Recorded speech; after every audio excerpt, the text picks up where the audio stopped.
Hello students, welcome growth of online classes. I am your physics teacher.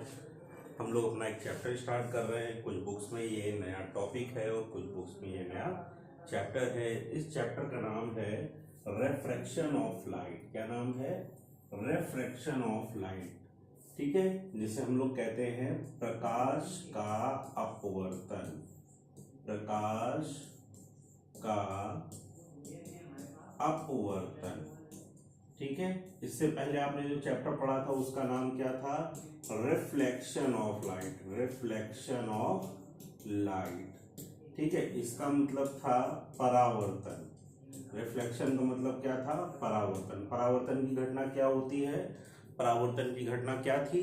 परावर्तन में हमने बताया था कि जब प्रकाश किसी चिकने या पॉलिशदार सरफेस पर पड़ता है तो पढ़ने के बाद उसका पूरा भाग या हम कह सकते हैं अधिकांश भाग जो होता है वो उसी माध्यम में लौट आता है जिस माध्यम से प्रकाश क्या किया जा रहा था? आपतित किया जा रहा है। मान लीजिए हमारे पास मिरर था, दर्पण था, और इस पर हमने क्या की, यहाँ से कोई लाइट रे इंसिडेंट कराई, आपतित कराई, तो ये पढ़ने के बाद उसी माध्यम में वापस लौट गई। ठीक है, तब इस घटना को हम लोग क्या कह रहे थे? प्रकाश का परावर्तन। क्या कह रहे थे? प्रकाश का परावर्तन। फिर हमने पढ़ा था परावर्तन दो प्रकार का होता है, रेगुलर और इरेगुलर। फिर हमने पढ़ा था परावर्तन कितने पृष्ठों से होता है, तो दो प्रकार के पृष्ठ होते हैं। पहला होता है गोलीय पृष्ठ, दूसरा होता है समतल पृष्ठ। गोलीय पृष्ठ दो प्रकार के थे, दोनों के बारे में हम लोगों ने पढ़ा और उनसे प्रकाश के परावर्तन का हमने सूत्र भी निकाला। ठीक, ये सारा अभी हमने अपनी पिछली कक्षा में पढ़ लिया है। आज हम लोग स्टार्ट करने जा रहे हैं जिस चैप्टर का, उसका नाम क्या है? उसका नाम है रिफ्रैक्शन ऑफ लाइट, यानी प्रकाश का अपवर्तन। तो जिस तरह से हमने पहले परावर्तन की परिभाषा पढ़ी थी उसी तरह से हम क्या करते हैं?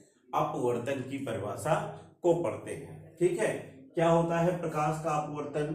तो भाई पहले याद कर लो परावर्तन। परावर्तन में हमने केवल एक ही माध्यम में काम किया था और अपवर्तन में आपको दो माध्यम के बारे में बताया जाएगा। अपवर्तन में कितना बताया जाएगा? दो माध्यम के बारे में। जैसे एक सिंपल सी बात बता दे कि आप क्या करते हो, आप पानी और वायु यानी हवा को देखते हो तो ये दोनों ही अलग अलग है। कैसे अलग अलग है? कंपैरिजन करके अगर बात करते हैं तो आपको पता है हवा में जो होते हैं वायु के बहुत सारे कण होते हैं। ठीक है, गैसों के बहुत सारे कण होते हैं, धूल के कण होता है, धुएं के कण होते हैं, ओस के कण होते हैं, ठीक है, वाष्प के कण होते हैं। इस तरह से बहुत सारे कण मिलकर आपस में क्या बनाते हैं? वायु यानी हवा को बनाते हैं। ठीक है, तो ये सारे कण मिलकर क्या बना रहे हैं? वायु या हवा को बना रहे हैं। लेकिन अगर आप पानी को देखते हो तो पानी में होते हैं जल के कण।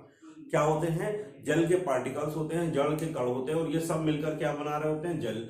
अब अगर कंपैरिजन किया जाए दोनों में तो जल के जो कण होते हैं वो आपस में बहुत पास पास होते हैं और वायु के जो कण होते हैं वो आपस में कुछ दूर होते हैं। कैसे पता चलता है? पता चलता है हमें इनके घनत्व से, डेंसिटी से पता चलता है। जिसकी डेंसिटी ज्यादा होगी इसका मतलब क्या है कि जिसकी डेंसिटी ज्यादा है उसके ज्यादा कण पास पास में है और जिसकी डेंसिटी कम है उसके कम कण क्या है? पास पास होते हैं। ठीक है, दूसरी बात, जिसकी डेंसिटी ज्यादा है उनका द्रव्यमान भी ज्यादा है, जिनकी डेंसिटी कम है उनका द्रव्यमान भी कम है। तो यहां पर ये दो बातें समझ गए कि अगर दो अलग अलग माध्यम हमारे पास कब होते हैं कि जब दो अलग अलग घनत्व के पदार्थों को हमने कंपैरिजन किया, कंपेयर किया या तुलना की। तुलना करने के बाद ही हम बता सकते हैं कि ये वाला माध्यम हल्का है और ये वाला माध्यम भारी है। जैसे अगर हम बात करते हैं आपको केवल वायु वाले स्थान पे रखा जाएगा तो आपके चारों ओर क्या होगी? वायु होगी। तो आपके चारों ओर का जो क्लाइमेट है, जो एटमॉस्फेयर है, वो क्या कहा जाएगा? वायु का। लेकिन मछलियां या और भी जलीय जंतु कहाँ रहते हैं? पानी के अंदर रहते हैं, तो उनके चारों ओर का माध्यम कैसा होता है? जल का होता है या पानी वाला होता है। ठीक है, इसी की तरह से अगर किसी भी वस्तु को या एक वायु के बुलबुले को अगर हम देखें वो कांच के अंदर है तो उसके आसपास का जो माध्यम है वो कैसा है? कांच का माध्यम है। बात समझ में आ रही है? हाँ, तो ये सारी चीजें जो हैं, ये सारी चीजें अब हमें यहाँ पर काम आएंगी। यहाँ पर बताने में समझ में आएगा कि अब हम आगे इन सारे बातों को अलग अलग क्यों बता रहे हैं। ठीक है, जैसे हमने बात की कि सबसे पहले प्रकाश का परावर्तन क्या होता है, तो परिभाषा की शुरुआत में ही बताया गया है the phenomena of bending of light ray at the boundary of two mediums, यानी दो मीडियम से, दो माध्यमों की बाउंड्री से बाउंड्री मतलब जहां से दोनों माध्यम अलग हो रहे हैं, वहां से प्रकाश की किरण का मुड़ना क्या कहलाता है? प्रकाश का अपवर्तन कहलाता है। क्या कहलाता है? प्रकाश का अपवर्तन कहलाता है। देखो, एक डायग्राम बनाया है और इस डायग्राम में हमने आपको दिखाया है कि ऊपर एक माध्यम है जो वायु है या हवा है, और नीचे एक माध्यम है जिसे हमने मान लिया कि ये क्या है? कांच की एक प्लेट है। ये क्या है? कांच की एक प्लेट है। और इसमें हम ये बता रहे हैं कि ये जो प्रकाश किरण है वो वायु से कहां जा रही है? कांच में जा रही है। अगर कोई प्रकाश किरण वायु से कांच में जाएगी तो अपने रास्ते से थोड़ी सी भटक जाएगी। अपने रास्ते से क्या होगी? थोड़ी सी भटक जाएगी। तो रास्ते से भटकना ही कहलाता है यहां पर बेंडिंग, यानी अपने रास्ते से भटकने का मतलब कि वो बेंड हो जाएगी, थोड़ी सी मुड़ जाएगी, थोड़ी सी इधर उधर चली जाएगी। तो इस घटना को हम लोग कहते हैं प्रकाश का अपवर्तन। अगर सिंपल सी भाषा में बात करें तो जब प्रकाश किसी एक माध्यम से दूसरे माध्यम में जाता है, अब एक माध्यम मतलब वायु, दूसरा माध्यम जल हो सकता है, दूसरा माध्यम कांच हो सकता है, दूसरा माध्यम कोई और हो सकता है जिसमें हम वस्तु को देख सकते हैं लेकिन उसका घनत्व वायु के बराबर ना हो। ठीक है, तो अगर कोई प्रकाश एक माध्यम से दूसरे माध्यम में जाता है तो अपने मार्ग से क्या होता है? विचलित हो जाता है। अपने मार्ग से विचलित हो जाता है, तब प्रकाश की इस घटना को हम क्या कहते हैं? प्रकाश का अपवर्तन कहते हैं। प्रकाश का अपवर्तन क्या हुआ? समझ में आया कि जब कोई प्रकाश किरण किसी एक माध्यम से दूसरे माध्यम में जाती है, जब कोई प्रकाश किरण किसी एक माध्यम से दूसरे माध्यम में जाती है तो क्या होता है? अपने रास्ते से थोड़ी सी भटक जाती है, यानी अपना रास्ता क्या होती है? थोड़ा सा मोड़ लेती है। ठीक है, तब प्रकाश की इस घटना को हम क्या कहते हैं? प्रकाश का अपवर्तन कहते हैं। क्या कहते हैं? प्रकाश का अपवर्तन कहते हैं। देखो, यहां पर हमने दो अलग अलग माध्यम करके आपको बताने की कोशिश की है कि अगर प्रकाश किरण वायु से कांच में जा रही है तो देखो यहां पर वायु से यदि कांच में जा रही है तो अब हम देख रहे हैं वायु से तो इस तरह से जा रही है और कांच में इसको ऐसे सीधे जाना चाहिए, पर ये ऐसे सीधे नहीं जा रही है, ये अपने रास्ते से थोड़ी सी भटक रही है। तो ये जो डेविएशन हो रहा है, ये जो विचलन हो रहा है, इसको ही हम लोग यहाँ पर क्या कह रहे हैं? किसके कारण हो रहा है? माध्यम अलग होने के कारण। और ये फिनोमिना क्या कहलाएगा? अपवर्तन कहलाएगा। ये क्या कहलाएगा? अपवर्तन कहलाएगा। इतनी बात समझ में आ रही है कि नहीं आ रही है? डेफिनेशन आप लिख सकते हो। क्या हो गया डेफिनेशन? जब कोई प्रकाश किरण किसी एक माध्यम से दूसरे माध्यम में जाती है तो सतह से प्रकाश की किरण का मुड़ना या मुड़ने की जो घटना होती है उसे हम क्या कहते हैं? प्रकाश का अपवर्तन कहते हैं। प्रकाश का अपवर्तन कहते हैं। अब इसके भी कुछ नियम होते हैं, जैसे प्रकाश के परावर्तन के आपने नियम पढ़े, वैसे ही बेटा यहाँ पर क्या होता है? प्रकाश के अपवर्तन के भी कुछ नियम होते हैं और उसके लिए हम पहले आपको यहाँ पर डायग्राम बना दे। मान लो कि ये हमारे पास एक बाउंड्री है जो दो माध्यमों को अलग कर रही है। दो माध्यम मतलब ऊपर हमने मान लिया जो माध्यम है वो माध्यम क्या है हमारे पास? वायु। ऊपर हमारे पास जो माध्यम है वो क्या है? वायु है। ठीक है, और नीचे जो माध्यम है वो क्या है? कांच। देखो दोनों अलग अलग हैं कि नहीं? वायु अलग है और कांच अलग है। अब बेटा कोई भी प्रकाश किरण आप क्या करते हैं? वायु से आपतित कराते हैं। कोई भी प्रकाश किरण जब आप वायु से आपतित कराते हैं तो ये पृष्ठ पे पड़ता है। ठीक है, यानी एक ऐसे तल पे पड़ रहा है, इस स्थान पे पड़ रहा है जहां इस तल के ऊपर देखो वायु है और इस तल के नीचे क्या है? कांच है कि नहीं है? ठीक है, अब देखना जरा ध्यान से। जैसे ही प्रकाश किरण यहाँ पर पड़ेगा तो आपको मैंने बताया है कि आपतित किरण अगर किसी भी बिंदु पर पड़ती है तो वहां पर बनता है आपतन बिंदु। तो यहां पर भी बनेगा आपतन बिंदु, और आपतन बिंदु का काम होता है to draw a normal on surface. कि आपतन बिंदु का काम ये होता है कि जिस पृष्ठ पे ये पड़ रहा है उस पृष्ठ पे एक लंब डालना। उस पृष्ठ पे क्या डालो? एक लंब। तो ये हमने क्या डाल दिया? एक लंब डाल दिया। अब ये जो लंब डाला गया है, इस लंब और आपतित किरण के बीच में कोण बन रहा है, देखो दिखता हुआ ये जो कोण है ये आपतित किरण और अभिलंब के बीच में बन रहा है, इसीलिए हम इसे क्या बोलेंगे? इंसिडेंट एंगल, आपतन कोण। दिख गया? ठीक है, तो ये हो गया आपका आपतन कोण। फिर अब अगर ये प्रकाश किरण देख रहे हो तो अब हमने क्या बताया है? वायु से कहां जा रही है? कांच में। अगर वायु से कांच में जा रही है तो अपने रास्ते से क्या होगी? थोड़ी सी भटक जाएगी, यानी अपने रास्ते से थोड़ी सी क्या होगी, ये भटक जाएगी और ये ऐसे सीधे चली जाएगी। ठीक है, यानी अब अगर ध्यान से देखो तो वास्तव में इसको कहां जाना चाहिए था, वास्तव में इसको इस तरह से सीधे जाना चाहिए था, पर ये सीधे नहीं जाएगी, यानी अपने रास्ते से थोड़ी सी क्या होगी, भटक जाएगी। अच्छा चलिए, रास्ते से भटक गई तो ये किसके कारण हो रहा होगा, अपवर्तन के कारण हो रहा होगा। तो ये जो प्रकाश किरण है इसका नाम क्या हो गया, अपवर्तित किरण। क्या नाम हो गया, अपवर्तित किरण। ठीक है, ये अपवर्तन की घटना है, इसलिए इसका नाम क्या रखेंगे, अपवर्तित किरण रखेंगे। क्या रखेंगे, अपवर्तित किरण रखेंगे। अच्छा, अपवर्तित किरण और अभिलंब के बीच में तो एक कोण बन रहा है, ये दिख रहा है, तो इस वाले कोण का नाम क्या होगा, अपवर्तन कोण होगा। क्या कोण का नाम होगा, अपवर्तन कोण। इसका नाम क्या होगा, अपवर्तन कोण, यानी angle of refraction, angle of refraction, angle of refraction. ठीक है, और ये क्या है आपका, ये है आपका आपतन कोण। ये क्या है आपका आपतन कोण, जिसे आप यहां पर क्या कहोगे, एंगल, इंसिडेंट एंगल या एंगल, इंसिडेंट एंगल ही बोल दो इसको। ठीक है, इंसिडेंट एंगल। तो बात समझ में आई कि नहीं आई। ठीक है, आप देखो जरा यहां पर जो हमने बात की, ये तो रिफ्रैक्शन को बताया, यही डायग्राम पीछे बना था। अब यहां पर हम बात कर रहे हैं कि नियम क्या है। तो पहला नियम जो है वो बहुत सिंपल है, यहां पर दिख रहा है। पहला नियम ये कह रहा है कि आपतित किरण, पहला नियम क्या बोल रहा है, आपतित किरण आपतन बिंदु पर अभिलंब और अपवर्तित किरण, आपतित किरण आपतन बिंदु पर अभिलंब और अपवर्तित किरण, ये तीनों एक ही तल पे होते हैं। एक ही तल का मतलब बेटा देखो, तल हमारे पास तीन होते हैं, एक्स एक्सिस, वाई एक्सिस और जेड एक्सिस। अगर यहां पर बात कर रहे हो तो ये अगर वाई एक्सिस पे काम हो रहा है तो ये पूरी प्रकाश किरण जो होगी वो वाई एक्सिस पे ही काम करेगी। अगर ये एक्स एक्सिस पे काम हो रहा होता, यानी ये प्रकाश किरण अगर इस तरह से आपतित हो रही होती तो ये इनकी बेंडिंग की पोजीशन होती वो एक्स एक्सिस पर ही होती।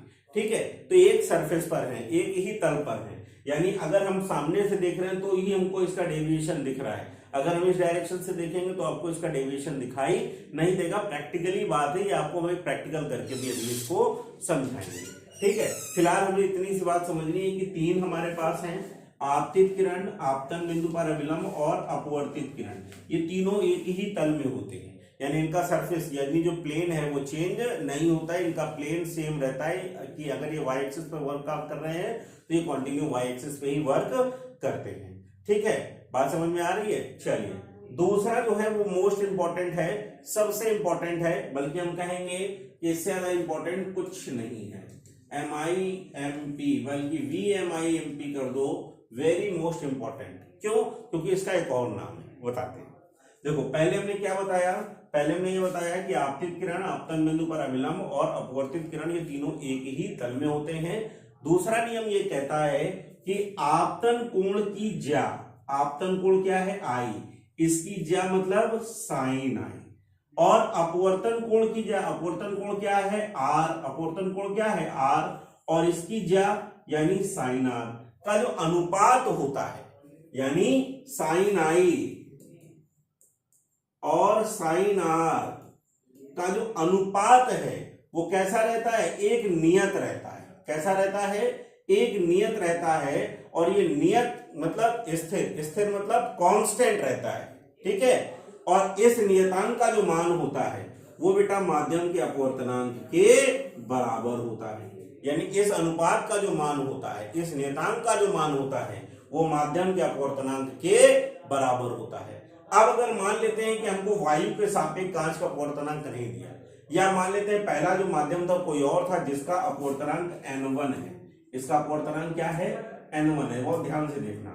ठीक है, और दूसरा जो माध्यम है इसका अपवर्तनांक क्या है, N2 है, यानी पहले माध्यम का अपवर्तनांक कितना है, N1 है, दूसरे माध्यम का अपवर्तनांक कितना है, N2 है।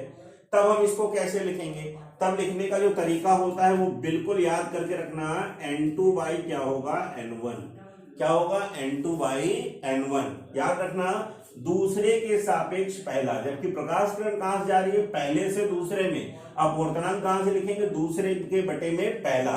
और इसको हम और अच्छे से अगर लिखना चाहें तो इसका एक और फॉर्मूला होता है, एक और फंडा होता है लिखने का, जिसे हम क्या बोलते हैं, 1n2। क्या बोलते हैं, 1n2।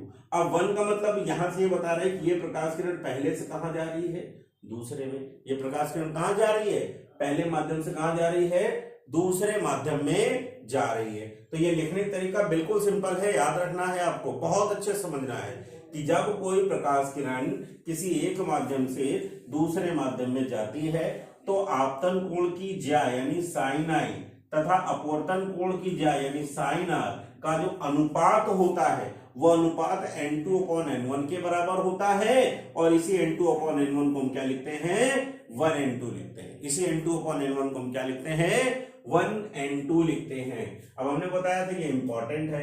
अगर इंपॉर्टेंट है तो क्या इंपॉर्टेंट है, बहुत ध्यान से देखो। इंपॉर्टेंट इसमें क्या है, सिंपल सी एक बात इंपॉर्टेंट है, बहुत ध्यान से देखने वाली बात है।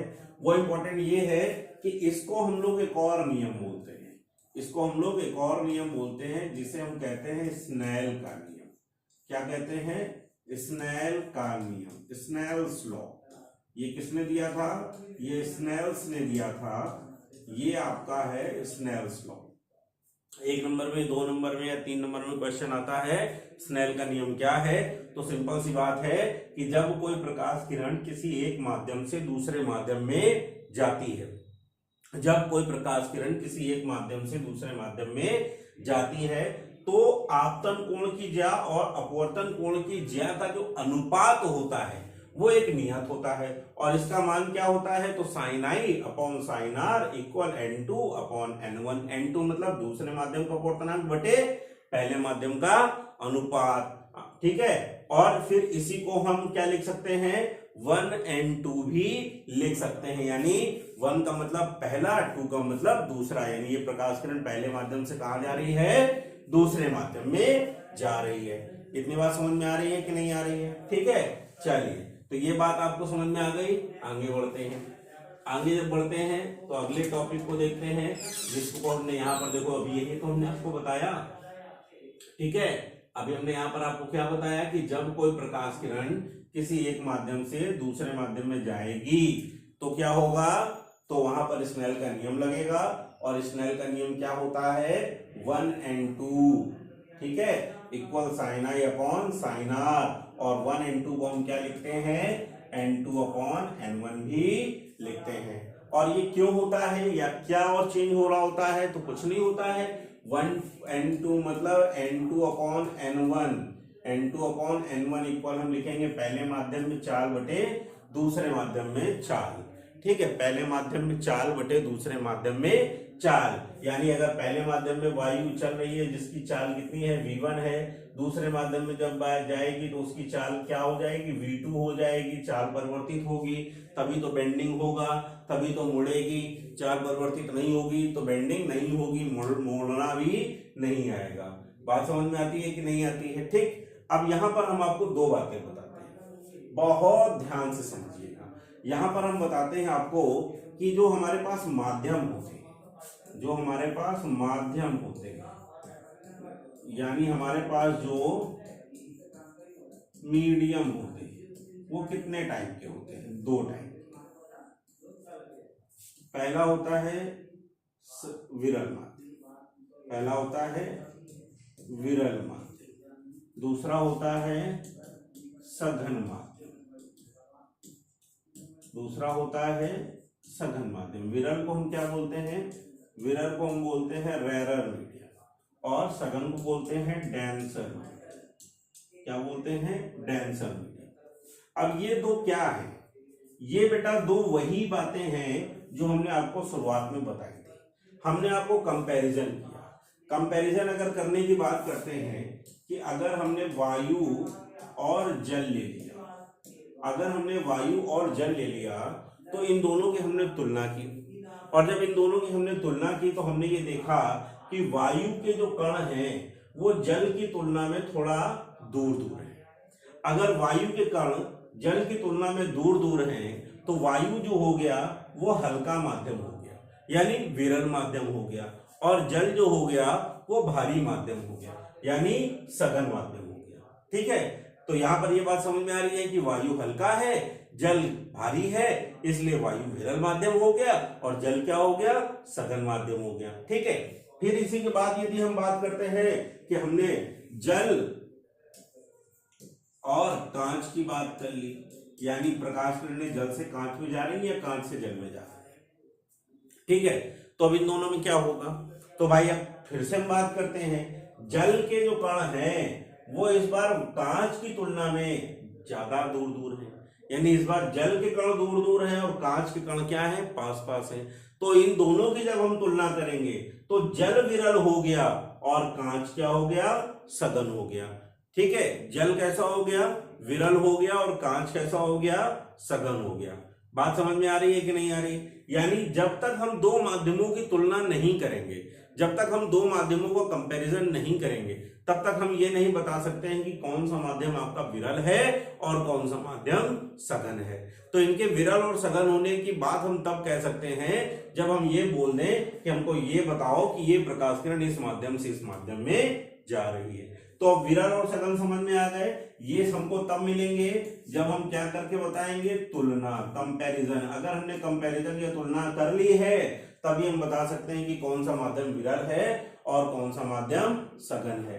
ठीक है, अब इतनी बात समझ में आ गई। चलिए, अगर इतनी बात आ गई है तो दो महत्वपूर्ण बातें आपको हम और बताते हैं।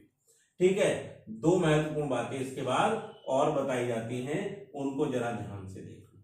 ठीक है, पहली इंपॉर्टेंट बात क्या है, पहली इंपॉर्टेंट बात यह है कि सघन माध्यम क्या था और विरल माध्यम क्या था। तो हमने बात बताई कि जब हम दो माध्यमों की तुलना करते हैं उनमें से जिस माध्यम के कण दूर दूर होते हैं वो विरल होते हैं और जिनके माध्यम या जिसके कण पास पास होते हैं वो क्या होता है, वो सघन होता है। ठीक, इतनी बात समझ में आ गई। अच्छा, अब आ गई है तो यहां पर यदि हम बात कर रहे हैं कि जब कोई प्रकाश किरण सघन माध्यम, सघन माध्यम, सघन मतलब कठोर वाले माध्यम से, भारी वाले माध्यम से कहां जाती है, विरल माध्यम में जाती है। कहां जाती है, विरल माध्यम में जाती है। ठीक है, विरल माध्यम क्या होगा, जिसके कण क्या होंगे, दूर दूर होंगे। अगर कोई प्रकाश किरण किसी सघन माध्यम से विरल माध्यम में जाती है तो क्या होता है, तो बेटा अविलंब से दूर हटती है। तो अविलंब से दूर हटती है। देखो जरा, ये क्या है, कांच, ठीक है, और ये क्या है, वायु। अब जरा ध्यान से देखना, ये कांच है और ये क्या है, वायु। हमने क्या किया, कांच से एक प्रकाश किरण डाली, हमने कांच से एक प्रकाश किरण क्या की, डाली। अब ये तो आपको भी पता है कि ये प्रकाश किरण जिस बिंदु पर पड़ेगी वहीं पर क्या बनेगा, अभिलंब बन गया। अब अभिलंब बनने के बाद क्या होगा, अभिलंब बनने के बाद पहले तो बनेगा आपतन कोण। ये हो गया आपका आपतन कोण, क्योंकि यहां से प्रकाश किरण जा रही है, कांच से जा रही है। किस में जा रही है, हल्के माध्यम में जा रही है। कहां जानी है, हल्के माध्यम में जानी है। अगर हल्के माध्यम में जाएगी तो वास्तव में इसको ऐसे जाना चाहिए था, पर ये ऐसे न जाकर क्या होगी, अभिलंब से दूर हट जाएगी। यानी इसके लिए जो अपवर्तन कोण का मान है वो किससे बढ़ जाएगा, आपतन कोण से। किससे बढ़ जाएगा, आपतन कोण से। यानी अगर कोई प्रकाश किरण सघन से कहां जा रही है, विरल में। अगर कोई प्रकाश किरण सघन से विरल में जा रही है तो आर का मान बड़ा होगा, किससे, आई से। अब आर का मान बड़ा हो गया, इसका मतलब आर का मान बड़ा हो गया, इसका मतलब बिल्कुल सिंपल सा है कि प्रकाश किरण जो है वो अभिलंब से दूर हट गई है। प्रकाश किरण जो है वो क्या है, अभिलंब से दूर हट गई है। अगर यहीं पर इसका उल्टा कर दें, अगर हम इसका उल्टा कर दें, मतलब यही प्रकाश किरण यदि हम विरल से सघन में डाल दें, अगर यही प्रकाश किरण हम विरल से सघन में डाल देंगे तो क्या होगा, तो यह अभिलंब की ओर झुक जाएगी। यानी अगर कोई प्रकाश किरण किसी विरल माध्यम से सघन माध्यम में जाएगी, अगर कोई प्रकाश किरण किसी विरल माध्यम से सघन माध्यम में जाएगी तो क्या होगा, तो बेटा वो जो होगी वो अभिलंब की ओर थोड़ी सी झुक जाएगी। यानी इसको जाना सीधे चाहिए था, पर ये अब सीधे ना जाकर हल्की सी क्या होगी, अभिलंब की तरफ थोड़ी सी झुक जाएगी। तो इस बार अगर हम कंपैरिजन करते हैं आई और आर की, तो इस बार आई का मान क्या होता है, ज्यादा होता है। इस बार आई का मान क्या होता है, ज्यादा होता है। किससे ज्यादा होता है, आर से। किससे ज्यादा होता है, आर से। तो ये वैल्यू कब आती है, ये वैल्यू तब आती है जब हम कहां से जा रहे हैं, विरल से कहां जा रहे हैं, सघन में। और अगर हम सघन से कहां जाएंगे, विरल में। यानी सघन से यदि हम विरल में जाते हैं तो आई की वैल्यू क्या होती है, कम होती है, किससे, आर से। ठीक है, किससे कम होती है, आर से। इतनी बात समझ में आ रही है कि नहीं आ रही है, ठीक है, समझ में आया कि नहीं आया। ये दोनों चीजें बच्चे से समझना है कि सघन माध्यम क्या होता है, विरल माध्यम क्या होता है, कब बता पाओगे भाई, ये तो तब बता पाओगे जब आप तुलना कर लोगे। अगर आप तुलना नहीं करोगे तो अकेले एक माध्यम आपको दे दिया जाता है, आप कैसे बताओगे कि ये विरल है या ये सघन है। ठीक है, अब एक महत्वपूर्ण बात जिसे आपने भी समझा है, अपवर्तनांक क्या होता है।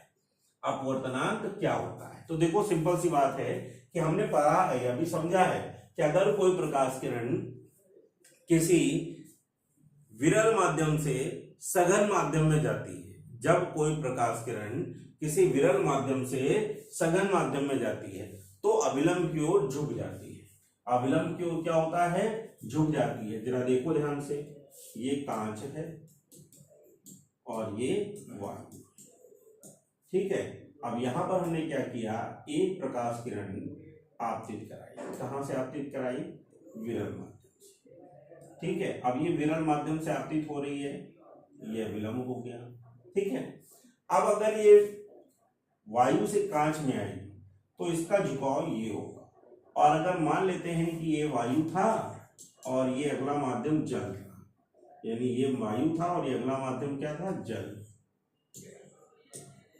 तो इस बार अगर कोई प्रकाश किरण हम इस पर आपतित कराते हैं तो ये उतना नहीं होती है, यानी कम होती है। तो ये कंपैरिजन करके हम इसलिए बता रहे हैं क्योंकि आपको मैं यहाँ पर एक डेफिनेशन बतानी, जिसे कह रहे हैं हम लोग रेफ्रैक्टिव इंडेक्स। क्या बोल रहे हैं, रेफ्रैक्टिव इंडेक्स, अपवर्तनांक क्या होता है।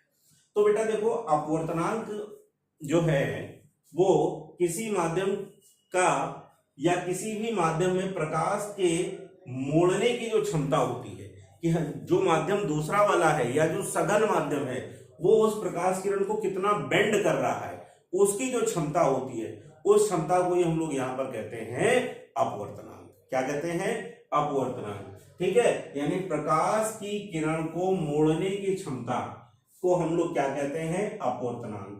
क्या कहते हैं, अपवर्तनांक, समझना।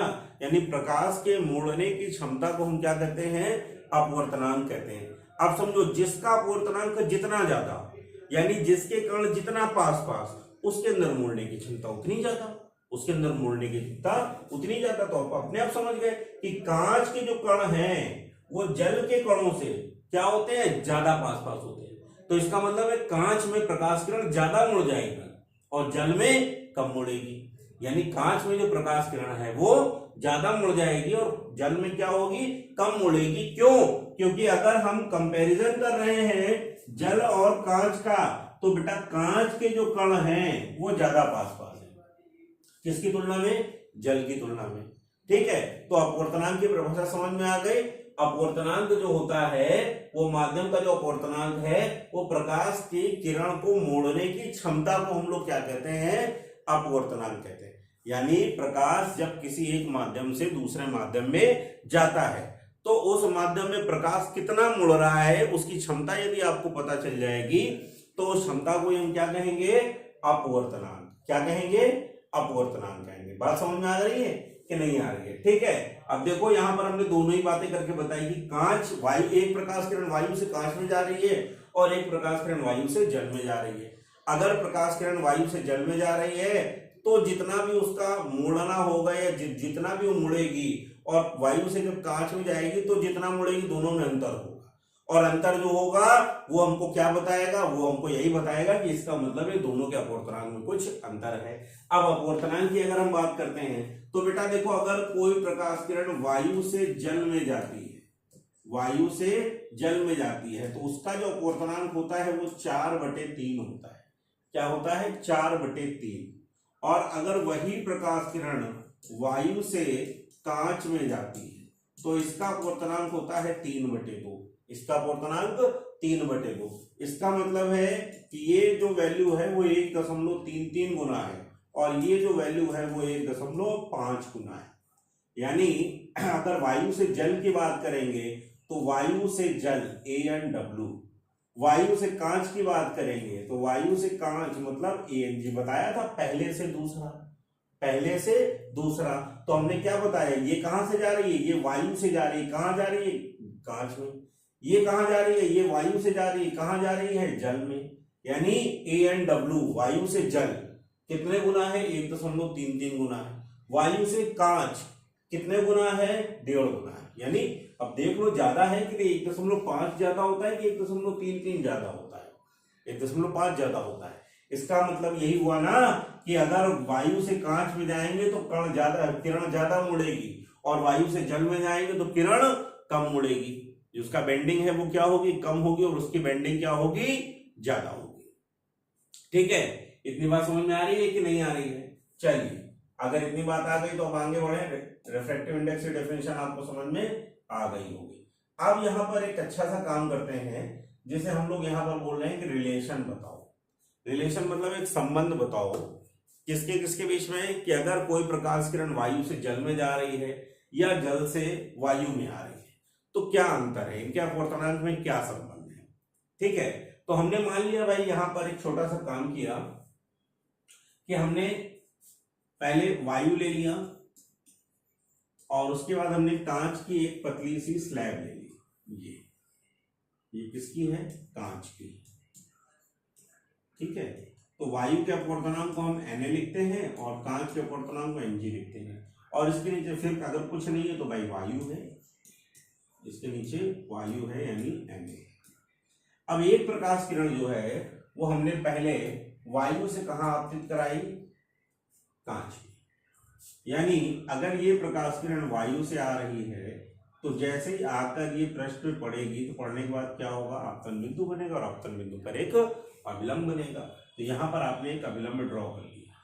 अब यहां पर हमने जो अभिलंब ड्रॉ किया है वो आपको ये दिख रहा है ब्लैक कलर में। ठीक है, अब यहां पर हम बता रहे हैं कि ये अभिलंब जो है ये क्या बता रहा है, ये अभिलंब हमको ये बता रहा है कि ये जो प्रकाश किरण है जब वायु से कांच में आएगी तो इसके लिए जो अपवर्तन कोण होगा वो थोड़ा सा कम हो जाएगा। क्यों, क्योंकि थोड़ी सी मुड़ जाएगी। तो ये प्रकाश किरण हल्की सी क्या होगी, बैंड होगी। और अगर यहां पर देखोगे तो आपतन कोण आपको क्या दिख रहा है, आई, और अपवर्तन कोण क्या दिख रहा है, आर। तो अगर हम यहां से वायु से कांच में जब जाते हैं,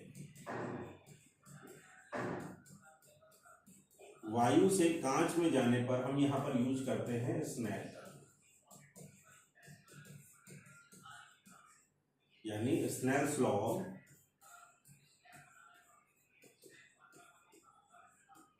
फ्रॉम एयर टू ग्लास। अगर वायु से हम कांच में जा रहे हैं तो स्नेल का नियम क्या है, तो स्नेल का नियम है आपतन कोण साइन आई, अपवर्तन कोण साइन आर इक्वल N2 मतलब Ng अपॉन N1 मतलब Na। इसे हमने बताया था सही से क्या लिख सकते हैं, तो इसे हम सही से लिख सकते हैं Ang। इक्वेशन क्या हो गई, फर्स्ट। ठीक है, अब देखो मान लिया कि ये जो प्रकाश किरण है वो अब कांच में जा रही थी और कांच के बाद ये रुकेगी तो नहीं, है ना। कांच के बाद अगर रुकेगी नहीं तो अब ये अगले माध्यम में जाने के लिए तैयार होगी। अब जब ये अगले माध्यम में जाने के लिए तैयार होगी तो हमने क्या देखा, तब हमने देखा कि अब इसके लिए जो अपवर्तनांक है वो क्या होगा। ठीक है, उससे पहले हम यहाँ पर क्या करते हैं, एक नॉर्मल ड्रॉ करेंगे। अब ये जो नॉर्मल है, ये पहला नॉर्मल जो था वो वायु और कांच के लिए था, अब दूसरा नॉर्मल जो है वो कांच और वायु के लिए है। और इस बार अब प्रकाश किरण कहां से जा रही है, कांच से वायु में। अगर ये प्रकाश किरण कांच से वायु में जाएगी तो क्या होगा, जरा देखो ध्यान से। ठीक है, तब यानी अब प्रकाश किरण पहले में वायु कहां से आई थी, विरल से सघन में। ये क्या था, विरल था, और ये क्या था, सघन था। अगले वाले की जब हम तुलना कर रहे हैं तो फिर से ये क्या है, सघन है, और ये क्या है, विरल है। तो अब प्रकाश किरण सघन से कहां जा रही है, विरल में। आपको पता है कि अगर सघन से विरल में जाएगी तो अपवर्तन कोण का मान क्या होगा, आपतन कोण से ज्यादा होगा। यानी ये प्रकाश किरण जो है वो अभिलंब से दूर हटकर ऐसे चली जाएगी। ठीक है। अब अगर ध्यान से देखते हैं तो इस बार आपतन कोण आपका कितना है ये, और इस बार अपवर्तन कोण कितना है ये। ठीक है, एक बात याद रखना कि ये दो जो लाइनें हैं वो एक दूसरे के बिल्कुल समांतर होंगी, तो इनके आमने सामने के कोण भी कैसे होंगे, बराबर। ठीक है, यानी अगर ये कोण R है तो इस बार आपतन कोण आपका कितना बन रहा है R, और इस बार अपवर्तन कोण कितना बनेगा फिर I। ठीक है, यानी आपतन कोण आपका R हो गया है और अपवर्तन कोण क्या हो गया है I। तो इस दशा में आप यहाँ पर जो नियम लगाएंगे वो नियम फिर से लगेगा, लेकिन इस बार कहां से लगेगा, कांच से वायु के लिए, कांच से वायु में जाने पर, और फिर से क्या लगाएंगे, स्नेल का नियम, स्नेल का नियम। ठीक है, यानी Snell's law from glass to air. अब बात करते हैं कांच से वायु में जाने के लिए।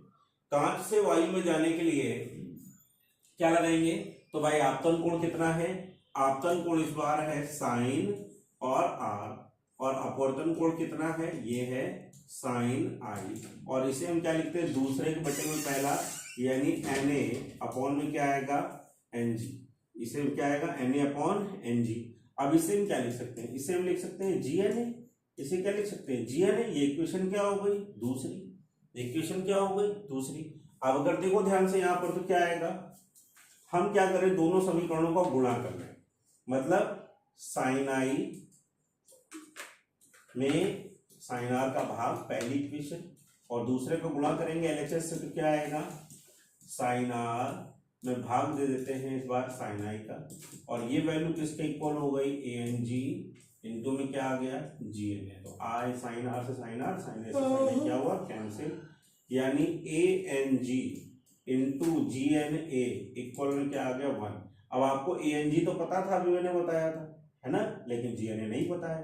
तो GNA अगर आपको फाइंड करना है तो GNA इक्वल क्या लिखते हैं, 1 अपॉन ANG। GNA इक्वल क्या लिखेंगे, 1 अपॉन ANG। मतलब एग्जाम्पल के तौर पे अगर आपको दिया गया है, क्या दिया गया है कि ANG की वैल्यू 3/2 है, तो GNA की वैल्यू कितनी होगी, तो आप बताना ना, GNA इक्वल क्या होता है, 1 अपॉन ANG, यानी 1/3/2, यानी GNA इक्वल कितना होगा, 2/3। कितना होगा, 2/3। इतनी बात समझ में आ रही है कि नहीं आ रही है, ओके, ठीक। तो इतनी बात समझ में आ गई, ठीक है। अब क्या है कि अभी तक हमने जितना पढ़ा है उन सब की अगर हम बात कर लें तो इसमें हमने सिर्फ दो ही चीजें पढ़ी है। क्या पढ़ा हमने, एक स्नेल का नियम पढ़ा है, और स्नेल का नियम क्या होता है, स्नेल का नियम होता है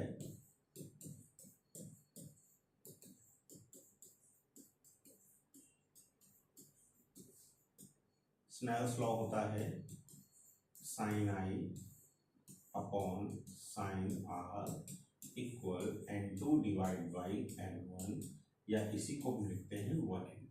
ठीक है, अब ये 1N2 लिखने के कई तरीके हैं। अगर कभी कभी आपसे ये बोल दिया जाए कि वायु से जल, तो वायु से जल का मतलब हो जाएगा ANW। अगर कह दिया जाता है वायु से कांच, तो वायु से कांच का मतलब हो जाएगा ANG, यानी ANW को हम लिखते हैं NW अपॉन Na, और ANG को हम लिखेंगे NG अपॉन Na। इतनी बात समझ में आ रही है। हाँ, अगर इसी का बदला हुआ रूप आपसे दे दिया जाए, कहता है मान लो वायु से जल आपको दिया, एक वैल्यू आपको दे दी गई, और वायु से जल को हम क्या लिखते हैं यहाँ पर, ANW या NW अपॉन Na, और आपसे पूछ रहा है कि जल से वायु, जल से वायु अगर हमें ज्ञात करना है तो इसे हम क्या लिखेंगे, इसे हम लिखेंगे WNA। क्या लिखेंगे, WNA। और इसको हम कैसे लिख सकते हैं, इसका मतलब है कि ये प्रकाश किरणें कहां जा रही हैं, जल से वायु में जा रही हैं, यानी दूसरा माध्यम वायु है और पहला माध्यम क्या है, NW है। और इसको निकालने का एक और तरीका भी हमने बता दिया कि इसे हम 1 अपॉन ANW भी लिख सकते हैं, इसे हम 1 अपॉन ANW भी लिख सकते हैं। बात समझ में आ रही है कि नहीं आ रही है, ठीक है, तो ये दो क्वेश्चन है, इन दोनों क्वेश्चंस को आप बहुत अच्छे समझना। एक और बात, जब हमने पढ़ा था कि sine i upon sine r की वैल्यू n2 अपॉन n1 होगी, यानी 1n2 होगी, 1n2 होगी, तो ये वैल्यू वहां पर ये बताएगी कि जो चाल है वो कितनी परिवर्तित हो रही है। ठीक है, समझ में आया कि नहीं आया? ठीक, तो इतनी बात अगर आपको समझ में आ गई है तो आज की क्लास को हम करते हैं यहीं पर ओवर, और मिलते हैं अब आपसे हम अपनी अगली क्लास में। तब तक के लिए थैंक यू।